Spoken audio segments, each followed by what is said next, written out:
What's up, sweet peas? Welcome back to my channel. It's your girl Styling P, and what's poppin'? Now today I'm coming back with another video that goes into my whole series of moving to Miami, and this video is 10 things they don't tell you before you move to Miami. Maybe like a little bonus one I think I could maybe add in, but 10 things that they don't tell you before you move to Miami.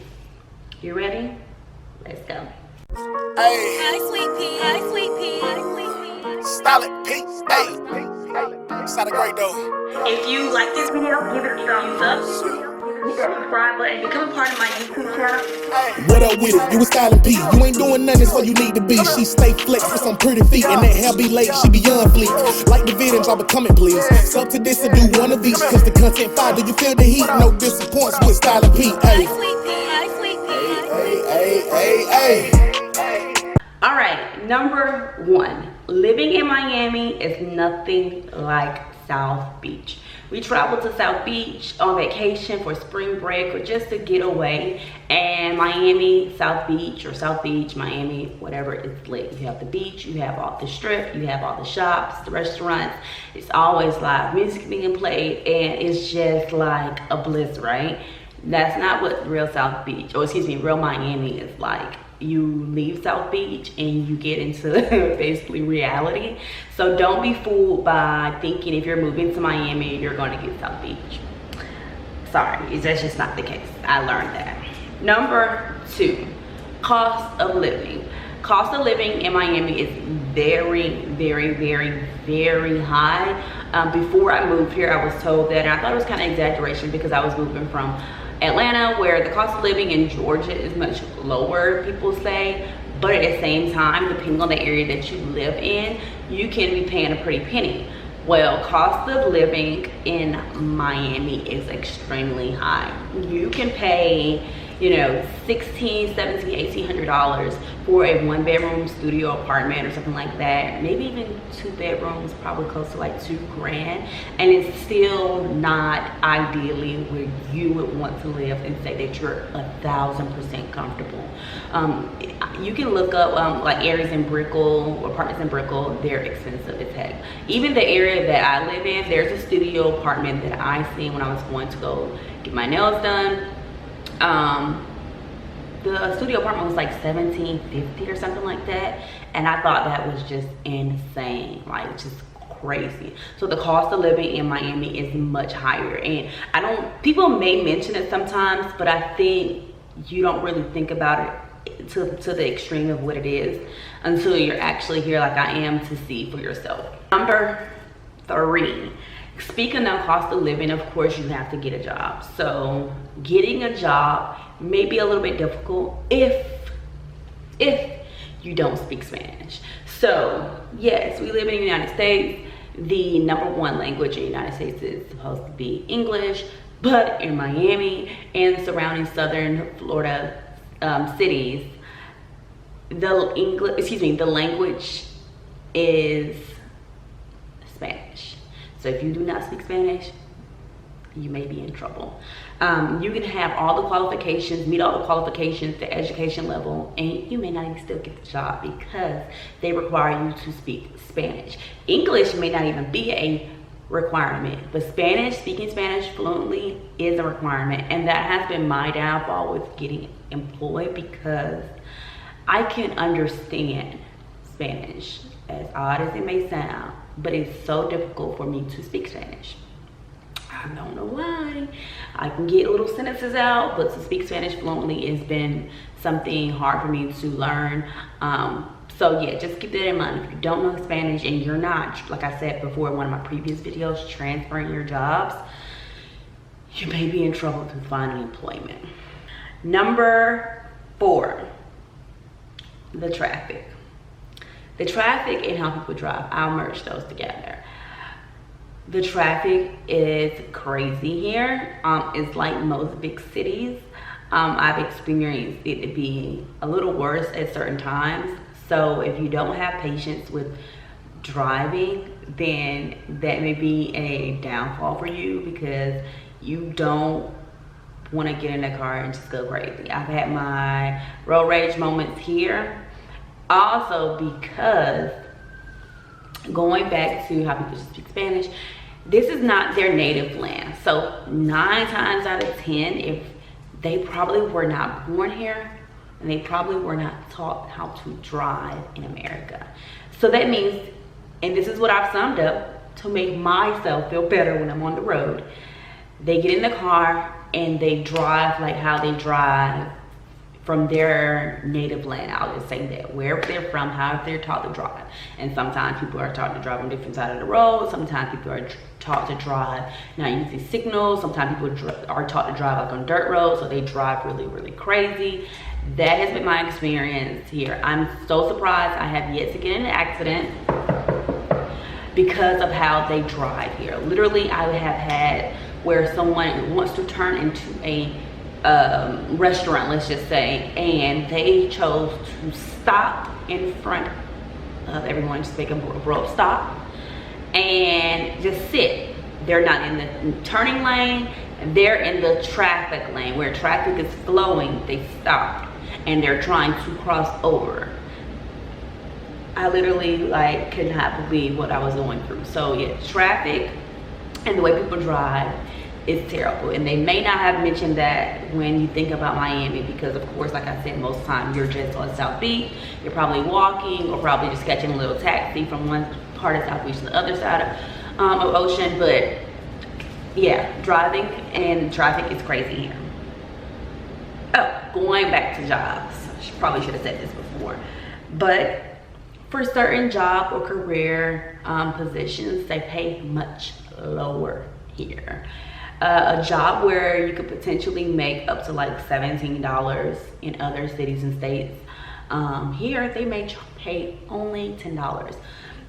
I went to a job interview for the line of work that I'm in, medical field, I'll just say that, and they wanted to pay me $9.50. And then once they were aware that I had a particular license, oh, we'll give you $10.25. And I was like in shock. And the lady that was interviewing me literally was like, what's wrong? And I had to explain to her, like, I don't know what you're talking about, but I have not made that low of a pay in, like, since I was like a teenager. I feel like, yeah, like, yeah, anyways, I can't accept that, I'm sorry. So yeah, so just be mindful of that if you're looking for jobs, and if you're coming down with a career, you know, or a career lane that you're already in and you may have licensing certificates, just try to do your research before moving to see how much you're really gonna get paid in Miami, because it probably is nowhere near where you were getting paid where you're coming from, or what you were getting paid where you're coming from. Number 7, dating may be difficult. I have learned that dating may be difficult in Miami, and this may be only something that I'm encountering right now just because of my personality. But I've noticed that as often as I was getting approached when I lived in Atlanta, Georgia, I'm not getting approached as much. I see men looking, but I don't get approached as much. Like, I would get approached probably every day, and that's not like exaggerating or trying to be like, you know, trying to have a big ego, but I would probably get approached daily in Atlanta, where here I've probably gotten approached maybe like 6 or 7 times since I've been here over the course of almost 4 months. I've been here a little bit over 3 months now. And I think it's just because people are used to dating their own kind, meaning someone that looks like them. I am African American and Panamanian, so I'm black and Spanish, but of course I look African American to the eye. So I think I've seen men like looking, but they're so hesitant to approach, and that's what I kind of concluded as. Now sometimes I do have a resting bitch face, so I have told myself I have to walk around smiling. But I think that's basically it. Like, and then also, you know, Spanish plays a part. So if you don't know how to speak Spanish, some people here don't know how to speak English.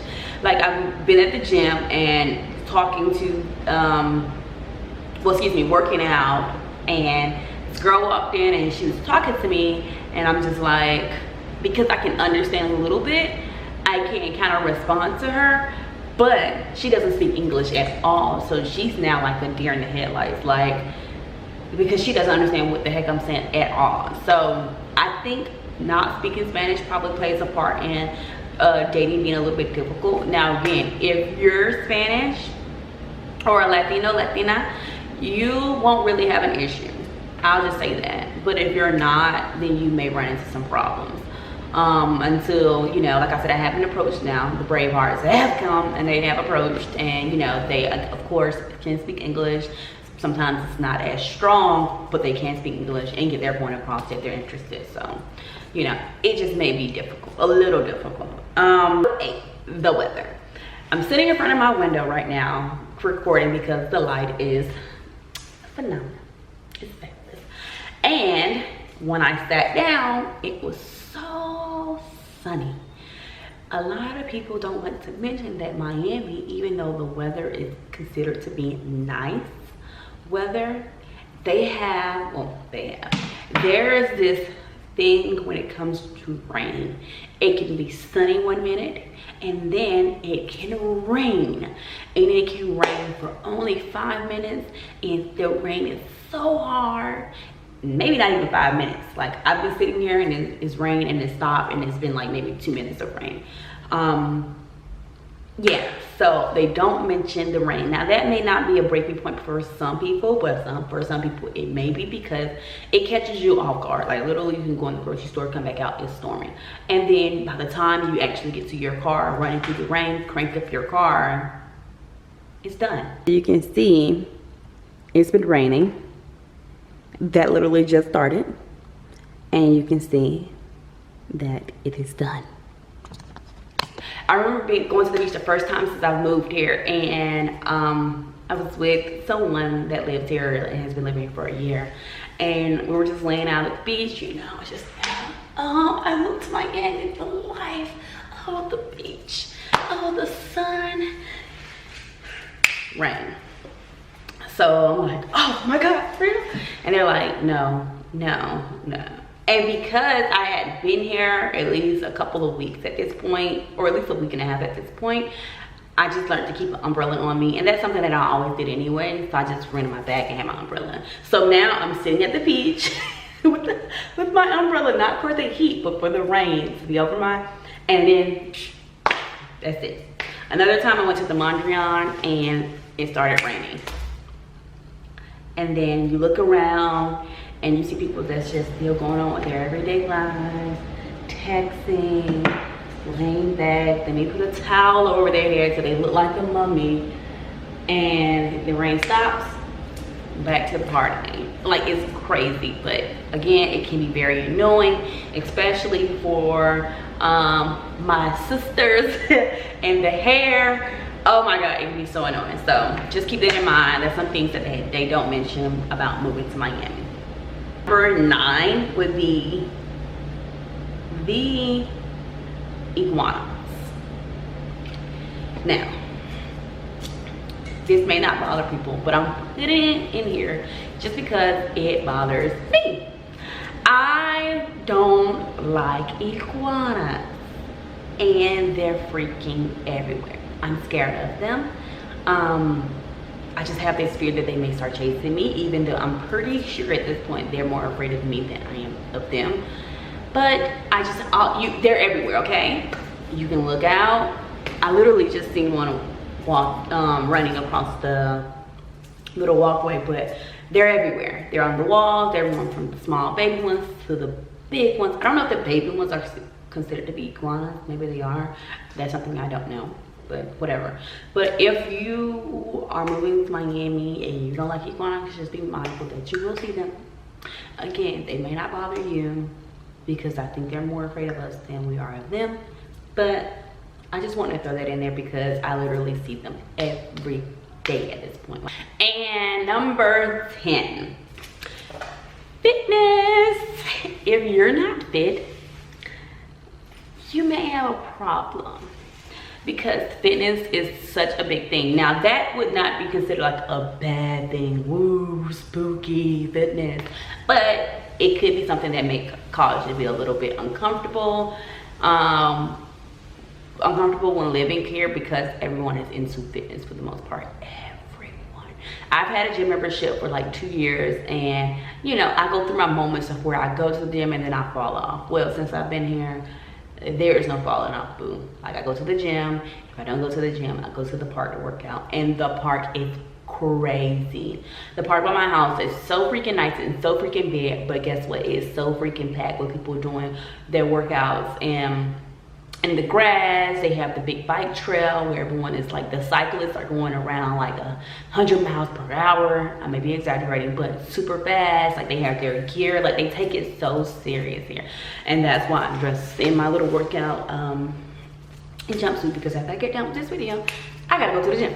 So yeah, fitness is very big here. So I mean, you probably could imagine, just because when you think South Beach, Miami, you think the beach, being in a bikini, so on and so forth. But if you don't really think about it, that is something that's really big. And if you're not as fit as you would like to be, this could be possibly a good thing. This place, moving here, could possibly be a good thing, because it can give that motivation, the critical motivation to just go ahead and hop into gear and get it fit.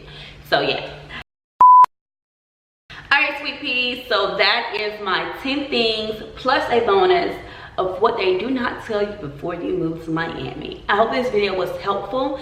Don't forget to like, comment, and if you're new to this channel, subscribe. And I want to hear some things that, if you do live in Miami, some things that you're encountering, and if you plan on moving, if you have any questions, don't feel free to just leave a comment asking. I have had a couple of people that have hit me up on my IG asking questions as well, so I don't mind. But until next time, sweet peas, bye.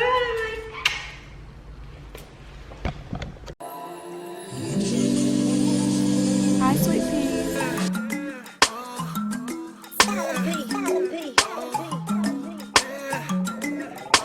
Hey, strong. When you sit You rockin' with style and beat. Oh, follow me through my daily vlogs. Guarantee something you wanna see.